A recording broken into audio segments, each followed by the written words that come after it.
예수께서 배에 올라가 앉으시고 온 무리는 해변에 서 있더니 예수께서 비유로 여러 가지를 그들에게 말씀하여 이르시되 씨 뿌리는 자가 뿌리러 나가서 뿌리를 새 들어는 길가에 떨어짐에 새들이 와서 먹어버리고 들어는 흙이 같은 돌밭에 떨어짐에 흙이 깊지 아니하므로 곧 싹이 나오나 해가 돋는 후에 타서 뿌리가 없으므로 말랐고 들은 가시 떨기 위해 떨어짐에 가시가 자라서 기운을 막았고 들은 좋은 밭에 떨어짐에 어떤 것은 100배 어떤 것은 60배 어떤 것은 30배의 결실을 하였느니라. 기 있는 자는 들으라 하시니라. 아멘. 오늘은 씨 뿌리는 비유의 세 번째 시간으로 비유에 대해서 씨 뿌리는 비유에 대해서 알아보겠습니다. 오늘 본문 말씀에 보면 예수께서 큰 무리들에게 비유로 말씀하시니 하십니다. 큰 무리들에게 비유로 말씀합니다. 그리고 그 제자들에게 불러서 그 비유에 대해서 말씀을 설명하고 있는 것을 볼 수 있는 것입니다. 그래서 제자들이 예수님께 이렇게 말씀하고 있습니다. 마태복음 13장 10절에서 보면 제자들이 예수께 나와 이르되 어찌하여 그들에게 비유로 말씀하시나이까. 대답하여 이르시되 천국의 비밀을 아는 것이 너에게는 허락되었으나 그들에게는 아니 되었나니. 그러니까 이 비유의 말씀은 하나님의 택한 백성들에게는 설명을 해 주시고 있다는 것입니다. 큰 무리들이 모였지만은 그들에게 다 이 비유의 말씀이 허락된 것이 아니라 하나님의 택한 백성들에게만 이 비유의 말씀이 허락되었다고 말씀하고 있습니다. 그러니까 이 복음은 하나님을 알지 못하는 자들에게, 하나님의 믿지 않는 자들에게 복음이 전파된 것이 아니라 하나님의 택한 백성들이 하나님을 떠나서 세상 말기와 더불어 살아가는 자들, 그러니까 그 택한 백성들을 회복시키기 위해서 주신 말씀이 이 복음이라는 것입니다. 그래서 성경 말씀이라는 것입니다. 이렇게 제자들이 하나님께서 어찌하여 그들이 비밀로 말씀하십니까? 이렇게 묻자 예수님께서 천국 비밀을 아는 것은 내게는 허락되는가? 천국, 그러니까 이 제자들에게 허락되었으나 제자들이 누굽니까? 교회를 상징적으로 대표하는 것입니다. 그 제자들에게 택한 백성들은 허락되었으나 세상 사람들에게는 허락되지 않았다고 말씀하고 있는 것입니다. 그런데 보면은 마태복음 13장 34절에 보면은 이렇게 말씀하고 있습니다. 예수께서 이 모든 것을 우리에게 비유로 말씀하시고 비유가 아니면 아무것도 말씀하지 아니하셨으니. 그러니까 이 성경책은 뭐라겠습니까?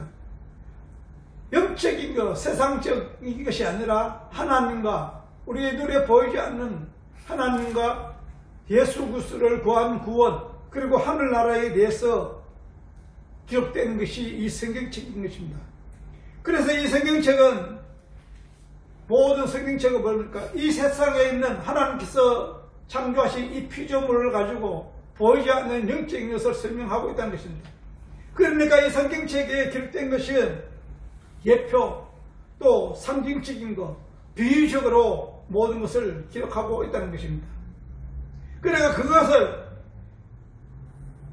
알아가는 자들은 어떤 자들이나 하나님의 택한 백성들인 것입니다. 성령이 오셔서 우리 마음에 오셔서 그것을 깨닫게 해주시는 분이 성령 하나님이십니다. 아멘. 그러니까 세상 사람들이 아무리 성경책을 많이 읽고 수십 번, 수백 번, 수천 번을 읽는다 해도 하나님께서 길을 열어주시지 않고 눈을 뜨게 해주시지 않으면 이 성경 말씀은 깨달을 수가 없다는 것입니다. 세상의 과학자들은, 많은 과학자들이 있습니다. 그들은 모두가 성경책을 많이 읽습니다.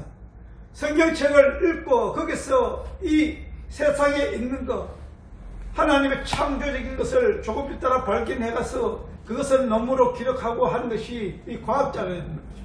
그러면서 우리는 이 세상에 있는 것을 통해서 하늘나라에 대해서 알아가는 자들이 누구냐? 저와 여러분이 성도라는 것입니다. 그렇기 때문에 우리는 하나님을 알지 못하는 이 세상들과 사람들과는 우리는 완전히 다르다는 것입니다. 세상적인 것을 통해서 우리는 보이지 않는 영혼의 세계, 천국에 대해서 우리는 알아가는 자들이고, 예배당에 나와서 그것을 공부하고 그것을 우리는 듣고 설교를 통하여 듣고 깨달아가는 자들이라는 것입니다. 그래서 우리는 우리의 깨닫게 해주시는 분은 성령 하나님이었습니다. 그래서 우리는 성령 충만을 받아야만이 하나님의 진리의 복음을 깨달을 수가 있는 것입니다. 아멘. 그래서 우리는 날마다 기도하는 것입니다. 내가 기도는 무엇입니까? 내가 할 수 없으니까. 하나님의 전적을 의지하면서 하나님의 능력을 믿고 하나님께 구하는 것입니다. 그것이 기도인 것입니다. 그러면 성령 하나님께서 오셔서 우리를 깨달아 알게 하시고 진리의 진리 길로 생명의 길로 인도해 가신 분이 성령 하나님이라고 했습니다. 아멘. 그래서 예수님께서 이 비유의 말씀을 교회에 있는 제자들에게 설명하고 있는 것을 볼 수 있습니다. 마태복음 13장 18절에서 23절까지 다 같이 한 목소리로 공독하겠습니다.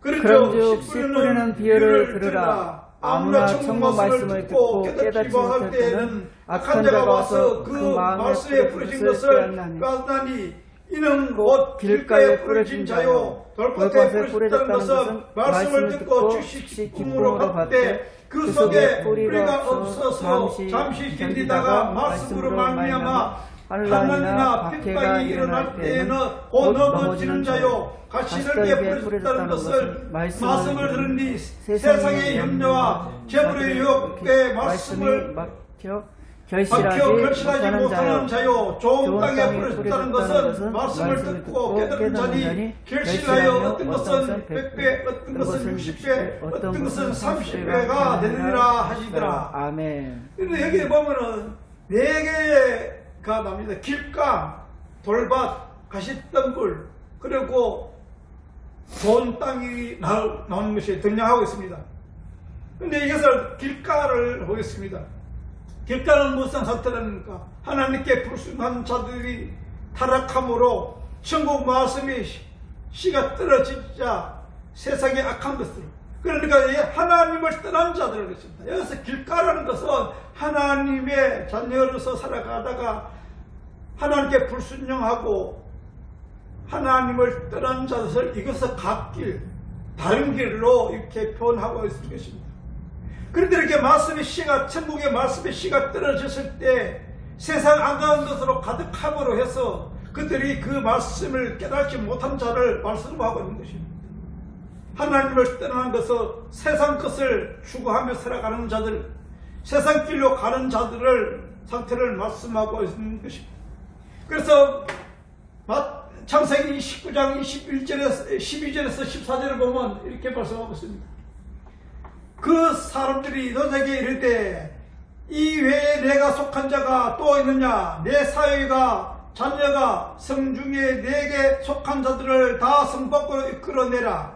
그들에 대한 부르짖음이 여호와 앞에 크므로 여호와께서 이곳을 멸하시리라고 우리를 보내셨나니 우리가 멸하리라. 어찌 나가서 그 딸들과 결혼할 사위들에게 말하여 이르되 여호와께서 이 성을 멸할 테니 너희는 일어나 이곳에서 떠나라 하되 그 사위들은 농담으로 여겼더라. 여기서 녹취에 하나님의 계시를 받고 사위들에게 이 성이 불타 없어지고 하나님께서 멸망하니까 그 길에서 나와서 그 다른 길, 세상 길에서 나와서 하나님의 길로 가자고 인도하는 것입니다. 그런데 이 사위들은 그것을 농담으로 여겼다는 것입니다. 하나님의 말씀이 떨어질 길에 그것을 복음의 말씀이 전파되었을 때 그것이 농담으로 여겼다는 것입니다. 하나님을 떠나서 세상 길로 살아가던 자들이 그 쾌락적인 거 그리고 욕망적인 그것을 살아가던 그곳에 하나님의 말씀이 전포된 것입니다. 하나님의 말씀이 돼서 그 길에서 나와서 세상 길에서 나와서 다시 하나님의 길로 하나님의 의지하고 나아가려고 하는데 복음에 떨어졌을 때 그들은 그 말씀을 받아들이지 않았다는 것입니다. 그리고 세상길이 좋아서 그 사람들은 그것은 세상길이 좋아서 너희에서 살겠다는 것입니다. 저와 여러분들 속에 이 지금 이 하나님을 믿는다고 하는데 예배당에 나와 앉아있는 자들도 예배당에서 복음의 말씀이 떨어질 때 그것을 외면하며 살아가는 자들도 있다는 것입니다. 이 세상에는 하나님의 복음이 전파되고 하지만은 그 삶이 세상길이 좋아서 세상과 쾌락을 위해서 세상적인 정욕을 좋아서 복음을 받아들이지 않는 자들이 많이 있다는 것입니다. 그것이 길가라는 다른 길로 가는 자들이라는 것입니다. 세상 길로 가는 자들을 말씀하고 있는 것입니다. 아담 안에서는 모든 자들이 불순종해서 에덴에서 쫓겨났습니다. 이 세상의 소돔이를 살아가고 있습니다. 그런데 하나님의 복음이 많이 선포되고 있습니다. 생명의 씨가 전파되고 우리의 마음의 밭에 전파되고 있다는 것입니다. 그런데 그것을 우리 밭에 마음의 밭에 생명의 씨, 복음의 씨, 말씀의 씨가 전파되지만 떨어지지만은 그것을 흘려넣지 못하는 것은 세상 것으로 가득 차 있기 때문이죠. 하나님께 가서 돌이켜서 하나님께 나아가려고 하는 것이 아니라 세상 그 쾌락을 쫓아 자기의 정욕을 쫓아 살아가고자 하는 것은 그래서 복음을 받아들이지 않는 자들을 뭐라고 하는 것입니다. 하나님의 말씀을 농담으로 여기는 자라고 여기서 표현하고 있는 것입니다. 여러분은 하나님의 말씀을 농담으로 생각하지는 않습니까? 우리는 한번 생각해 봐야 됩니다. 진리의 말씀을 깨닫지 못하고 인간의 방법으로 생각하고 판단하고 결정하는 자들을 그것이 무엇입니까? 선악과를 따먹고 자기가 하나님이 되어서 판별하는 자가 아니겠습니까? 그래서 우리는 말씀에 떨어질 때 하나님의 말씀을 붙들고 순종하는 자들이 되어야 된다는 것입니다. 아멘. 두 번째는 돌밭입니다. 돌밭은 말씀을 기쁘러 받기는 하되 한란과 핍박이 닥치면 곧 넘어지는 상태를 말씀하고 있는 것입니다. 그래야 그들이 복음의 씨앗이 마음마다 떨어지면 돌같이 딱딱하고 완악해서 하나님의 복음을 받아들이지 않는 자를 말씀하고 있는 것입니다. 그런 상태를 우리는 성경에서는 돌밭이라고 하는 것입니다. 그래서 그런 상태를 출애굽께서 말씀하고 있습니다. 출애굽 14장 10절에서 12절을 다 같이 해보겠습니다. 바로가 가까이 올 때에 이스라엘 자손이 눈을 들어본즉 애굽 사람들이 자기를 이르지 이스라엘 자손이 심히 들어하여 여호와께 부르짖고 그들이 또 모세에게 이르되 애굽에서 외장지가 없어서 당신이 우리를 끌어내어 이 강에서 죽게 하느냐 어찌하여 당신이 우리를 애굽에서 끌어내어 우리에게 이같이 하느냐 우리가 애굽에서 당신에게 이르는 말이 이것이 아니냐 이르기를 우리를 내버려 두라 우리가 애굽 사람들을 섬길 것이라 하지 아니하더니 애굽 사람을 섬기는 것이 강에서 숨는 것보다 낫겠노라. 이 말씀은 무엇입니까? 출애굽한 이스라엘 백성들이 하나님이 모세를 통하여 출애굽시킬 때는 하나님의 기적과 이적을 체험하면서 하나님께 찬양하고 기쁜 마음으로 출애굽을 했습니다.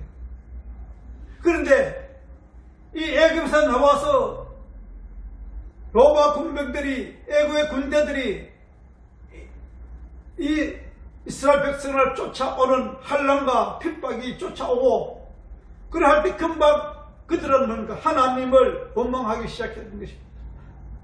애굽 군대라는 환난과 핍박이 쫓아오는 그때 그 이스라엘 백성들은 하나님을 원망하면서 불평하면서 다시 애굽으로 돌아가겠다고 하시는 말씀이 오늘의 조금 전에 읽었던 말씀인 것입니다.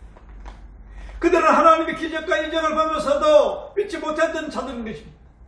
그들은 하나님을 보다 세상 것을 더 좋아하고 세상의 현실적인 것을 더 중요하게 여겼던 사람들인 것입니다. 그들이 돌밭 상태라는 것입니다. 우리들도 하나님을 믿는다고 하면서도 세상 것을 더 소중히 여기고 더 우선시 여기는 것을 우리는 생각해 봐야 되는 것입니다. 내가 하나님보다 더 좋아하는 것이 세상 것이 아니었는가?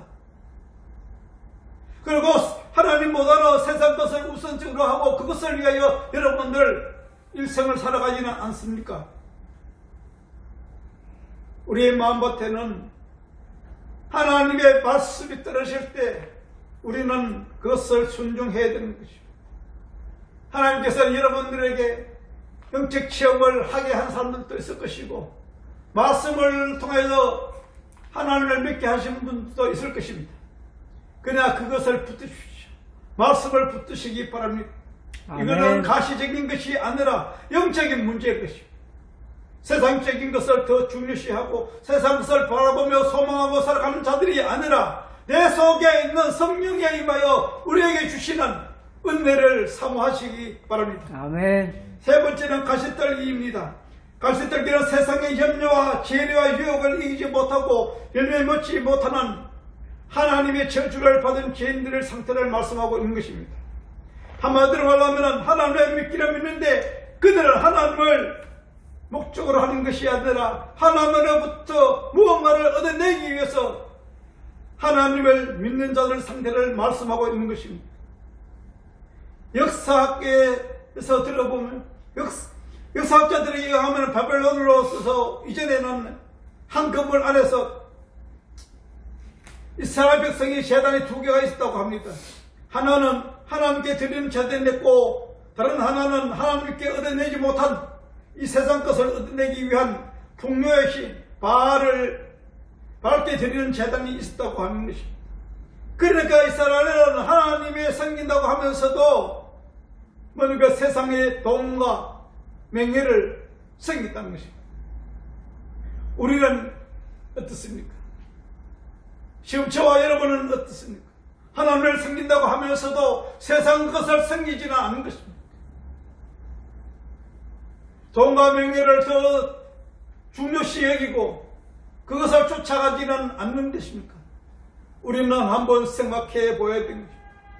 그런데 성경은 하나님과 재물, 만몬 동시에 섬길 수 있다고 말씀하고 있는 것입니다. 마태복음 6장 24절에 보면 이렇게 말씀하고 있습니다. 한 사람이 두 주인을 섬기지 못할 것이니 혹 이를 미워하고 저를 사랑하거나 혹 이를 중히 여기고 저를 경히 여기라.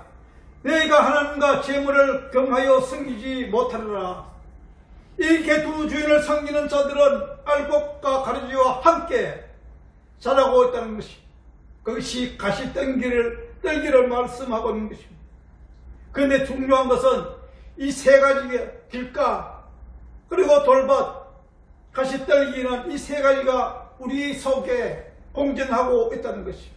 우리는 전번 시간에서 그것이 한 사람 한 사람이 아니라 내 한 사람에게 내에게 있는 것이라고 우리는 말씀을 통해서 알았습니다. 그러면 우리가 이 시행할 생활을 하면서도 우리는 길가요 돌밭이요 가시떨기입니다. 그런 세상과 한란과 핍박이 없을 때 하나님을 로망하고 하나님의 염려와 재리 유혹에 어디든지 넘어갈 수 있는 자들인 것입니다. 이것이 하나님을 떠난 죄인들의 모습인 것입니다. 그러므로 인간들은 누구나 한란과 핍박과 유혹과 염려로부터 온전할 수 있는 자유를 얻을 수 있는 자가 아니라는 것입니다. 자를 수가 없다는 것입니다. 그러므로 우리는 누구라 합니까? 진정 하나님을 의지하는 자들이 되어야 됩니다. 아멘. 저와 여러분들은 하나님의 불순종함으로써 저주를 받았기 때문에 우리의 마음밭에는 가시떨기가 자라고 있는 상태를 말씀하고 있는 것입니다. 그리고 네 번째는 뭐는 좋은 땅입니다. 좋은 땅에 뿌려졌다는 것은 말씀을 듣고 깨달아 결심하는 자를 말씀하고 있는 것입니다. 말씀이 떨어졌을 때 이것을 받아들이고 깨닫게 되고 그것이 뜻을 통해서 말씀을 통해서 100배, 60배, 30배의 결실을 맺는 상태를 좋은 땅이라고 말씀하고 있는 것입니다. 저와 여러분 마음밭은 어떤 땅이었습니까? 말씀을 받아들여서 그 말씀이 우리 마음속에서 열매 맺는 삶이 나오는가 우리는 생각해 봐야 되는 것입니다.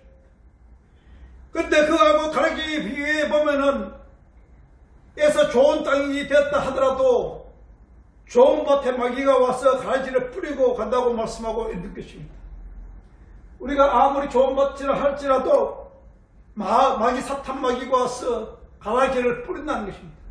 마태복음 13장 23절과 24절을 보겠습니다.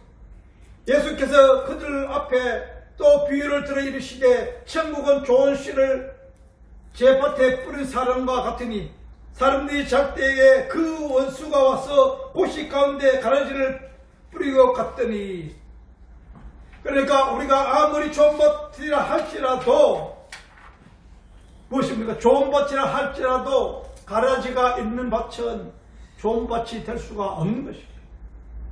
이것이 우리의 현실이라는 것이죠. 저와 여러분은 하나님을 믿는다고 하지만은 어느 한 곳에는 가라지가 있는 것이고 어떤 것은 알곡이 있는 것입니다.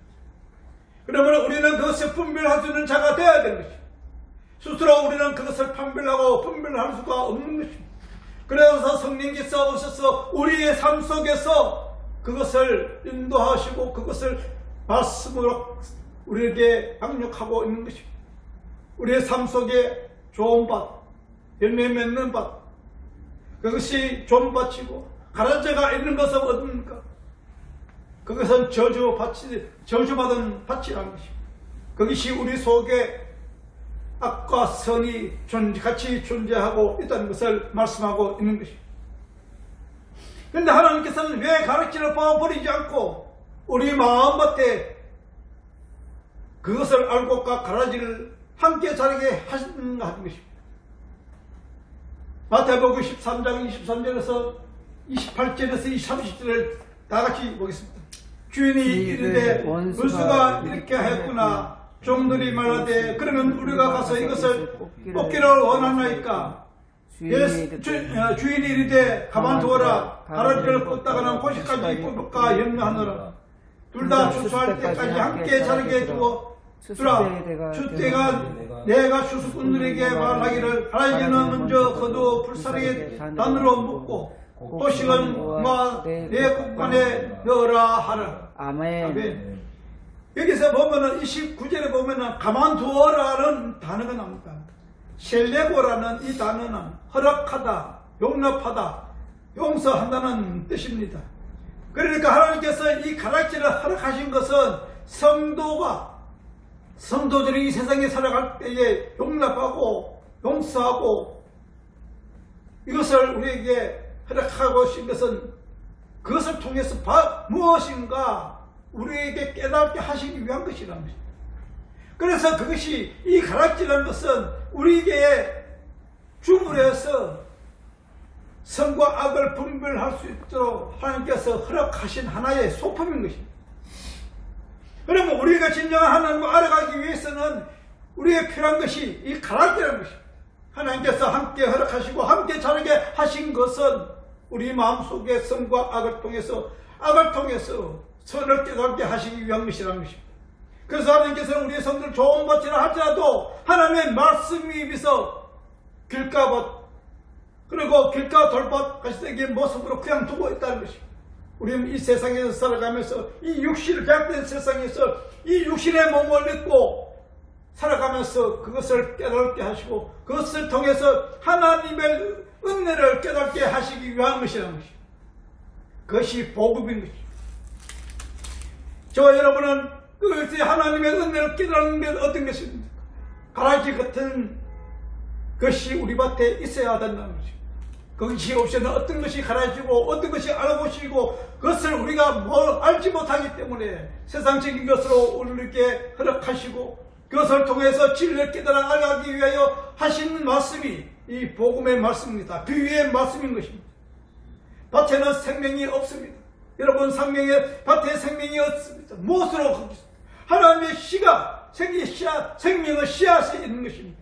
그러므로 하나님의 씨앗가 땅에 떨어졌을 열매 맺을 때에 좋은 밭이 되는 것입니다. 아멘. 우리가 아무리 좋은 밭이라고 갈 것 닦고 하더라도 씨가 떨어져 열매 맺지 않으면 그 밭은 좋은 밭이 아니라는 것입니다. 아멘. 그러면 저와 여러분들은 어떤 그 씨를 사모해야 된다는 것입니다. 아멘. 생명의 씨, 구원의 씨, 말씀의 씨를 사모해야 된다는 것입니다. 아멘. 그러나 그것에 우리의 마음밭에 그 말씀으로 인하여 새롭게 변화되는 것이 깨닫게 되는 것이 그것이 씨앗의 열매라는 것입니다. 아멘. 여러분 삶 속에 영적으로 체험하고 성령의 인도하심에 순종할 때 그 씨가 우리 밭에 떨어져서 우리에게 깨달음을 주시고 하나님의 진리를 깨달아 알아가게 하시고 그 말씀에 순종한 삶이 나올 때 그것이 열매라는 것입니다. 그래서 우리는 길가에 완악한 돌밭 그리고 저주받은 가시덤불에 우리는 우리 속에 하나님께서 허락하셔서 그것으로 인하여 하나님의 진리의 말씀, 생명의 말씀, 구원의 말씀을 깨달아 알아가는 자들로 방향해 가고 있다는 것입니다. 그렇게 이 씨 뿌린 비유는 바로 밑에 무엇입니까? 알곡과 가라의 비유를 말씀하고 있는 것은 두 비유의 말씀은 하나의 메시지를 담고 있는 것을 볼 수 있는 것입니다. 여러분은 우리들의 밭이 스스로 해낼 수 없는 것이야. 생명의 씨가 우리 밭에 떨어져서 그 밭이 떨어져서 그것을 맺는 것은 뭡니까? 예수 그리스도를 상징하고 있는 것입니다. 예수님의 생명의 씨가 우리의 성령으로 오셔서 우리의 마음밭에서 맺게 하는 것은 이 가시적으로 육신의 몸을 입고 오셔서 십자가의 죽음으로 해서 우리는 구원받는 것을 이 씨라는 것을 비유로 씨 뿌린 비유로 해서 말씀하고 있는 것입니다. 예수님이 생명의 씨, 구원의 씨, 영생의 씨가 우리에게 오셔서 우리를 품어 안으시고 십자가에 죽으시고 그리고 부활하신 것이 열매의 성령의 열매, 부활의 열매를 첫 부활의 열매가 예수 그리스도입니다. 우리는 그 안에서 열매 맺는 자가 되는 것입니다. 아멘. 그리고 가라지가 같은 삶을 살아가는데 우리는 뭐가 환난과 고통이 있게 되는 것입니다. 우리는 생애 생각해 보십시오. 이 세상에 생각해 보십시오. 씨는 그냥 자라는 것이 아닌 것입니다. 그 씨가 밭에 뿌려졌을 때는 그 밭이 어떻게 되는 것입니까? 비가 오고 바람이 불고 천수가 나는 것입니다. 그러니까 그 씨가 없고 생명이 없는 배천 어떻게 되는 것입니까? 비가 오고 바람이 불고 하면은 무너지고 없어지는 것입니다. 그러나 그 밭에 씨가 뿌려져 자라는 그 밭은 생명이 자라는 그 밭은 비가 오고 참수가 나더라도 그것이 든든하게 자랄 수 있다는 것입니다. 아멘. 우리 세상의 원리, 창조의 원리를 통해서 이 말씀하고 있는 것입니다. 우리에게는 우리 마음밭에 생명의 씨가 와서 자라지 않는 것은 세상에 힘들고 어려울 때, 고통과 고난이 올 때 무너진 것입니다. 그러나 하나님의 생명의 씨가 우리 마음밭에서 열매 맺는 삶을 살아갈 때는 우리는 그것이 자라나고 열매 맺는 삶이 된다는 것입니다. 아멘. 여러분은 저와 인생의 비바람이 몰아치고 햇빛이 째려야 되는 것입니다. 그리고 소리가 내려야 된다는 것입니다. 씨가 나서 싹이 나서 그 자라는 것은 우연히 자라는 건 아니라는 것입니다. 세상에서 원리로 보면 비가 오고 장수가 나고 소리가 내리고 이런 것이 통해서 열매가 싹이 나고 열매 맺는 것을 볼 수가 있는 것입니다. 그러니까 예수를 믿는다고 하면서도 우리가 아무 일 없이 편안하게 열매 맺는 것이 아니고 예수를 믿는 것이 아니고 세상적인 풍파가 온다는 것입니다. 우리가 그래서 때는 어떻게 해야 합니까? 말씀만을 의지하고 붙들고 참고 견뎌야 한다는 것입니다. 아멘. 신앙생활에 있어서 우리 예수 믿으면 잘 뜨고 출세하고 안 아프고 이것은 복음이 아닌 것이요. 그것은 죽은 밭인 것이요. 생명이 없는 밭인 것이요. 생명에 있는 밭은 환난과 고통이 따르면서도 그것을 견디고 내면서 열매 맺는 것이 진정한 씨뿌리의 비유라는 것입니다. 아멘. 우리의 삶 속에 고통과 고난과 질병이 있는 것입니다. 그것을 통하여 더 가까이 하나님께 나아가게 하는 것이고 열매 맺기 위해서는 그것이 우리에게 주어진 것이고 열매 맺기 위해서는 우리는 그것을 통하여 견뎌내야 된다는 것입니다. 아멘. 그런데 예수 믿으면은 모든 것이 잘 되고 모든 것이 좋고 모든 것에 기쁨과 고통과 고난이 없고 행복하기만 하는 종교가 아니라는 것입니다. 예수님께서 이 땅에 오셔서 모든 고난과 핍박을 받으시고 십자가에 죽으셨다는 것을 우리는 기억해야 된다는 것입니다. 예수님께서 아무 일이 없이 이 땅에서 편안하게 살다가 가신 것은 아니라는 것입니다.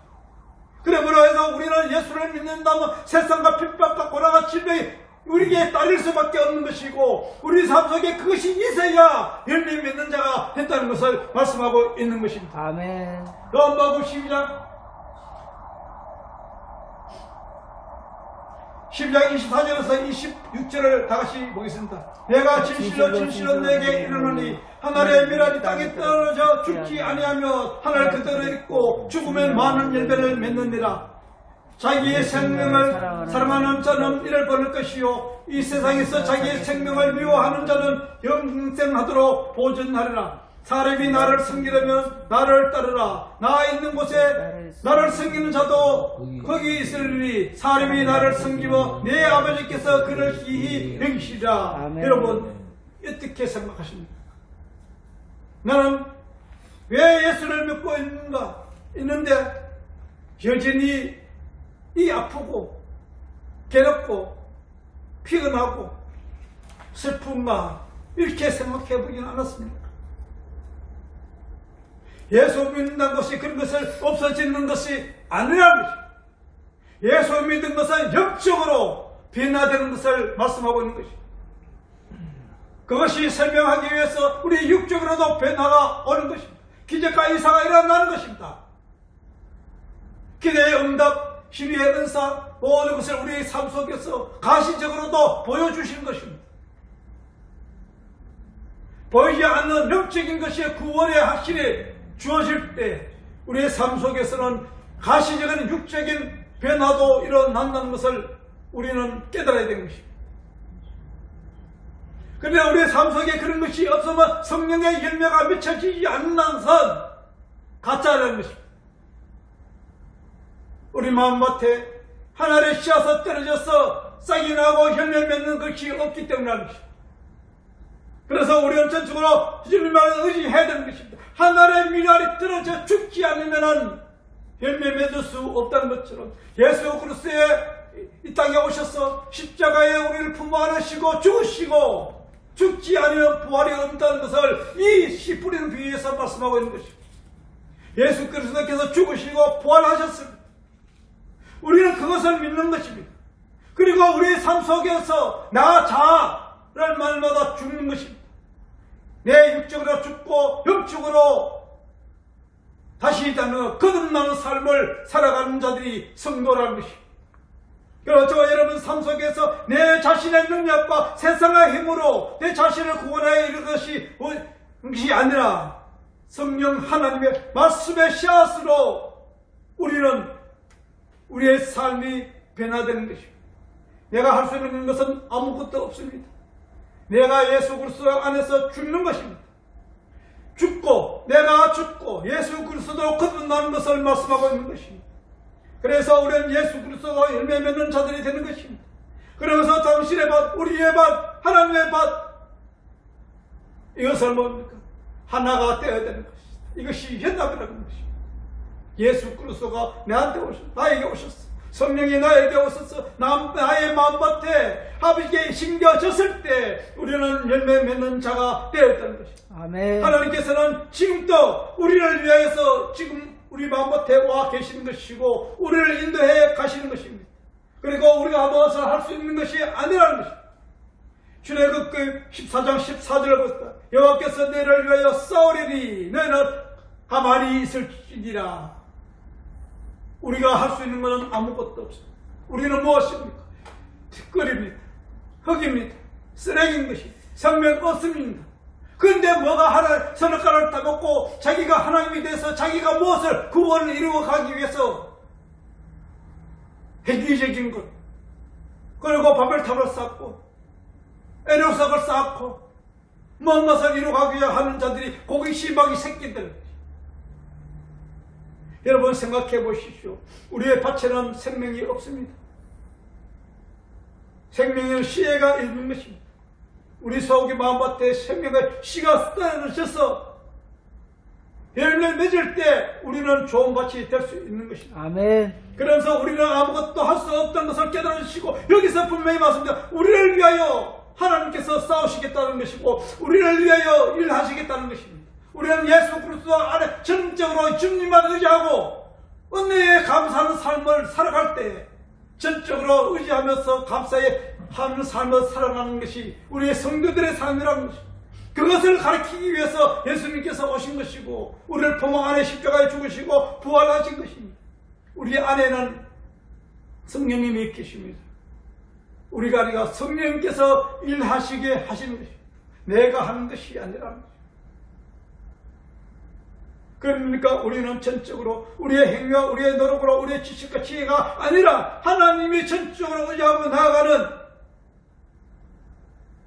성도들이 되어야 되는 것입니다. 아멘. 그것이 순종이 있는 것입니다. 그것이 우리에게는 믿음이라고 하는 것입니다.